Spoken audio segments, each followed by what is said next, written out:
The week ahead of us is one that will end in great celebration, and yet there will be tremendous sadness as we recount the sufferings of Jesus on the cross. I hope that you are able to attend a Good Friday service, because Easter morning is so much more joyous when we have been to Calvary. The victory is so much greater when we recall the torture our Lord endured for us. What always amazes me as I read the gospel accounts of the last days of Christ on earth is the utter despair of the disciples when Jesus was crucified. I understand the grief they felt, seeing their friend and master suffer and die, but they knew it wasn't the end, or at least they should have. Countless times throughout his life, Jesus clearly stated what was going to happen to him. One of them is found in Matthew 17:22-23.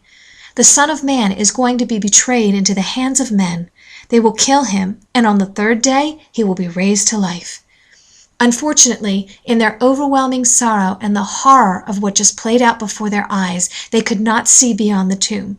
That is, until the third day, when Jesus rose again. Perhaps you're going through a difficult season or are facing a trial with no end in sight. If you have received Christ's gift of salvation, then you know how your story or situation will ultimately end, with you in glory with Jesus.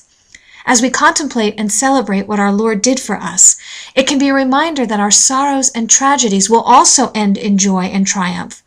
We must not only make a parallel between Christ's resurrection and a positive resolution to our lives, but realize that it is only because our Lord rose from the dead that we have the glorious ending all his children are destined for. Praise Jesus that although Friday may be a horrible day, Sunday is coming.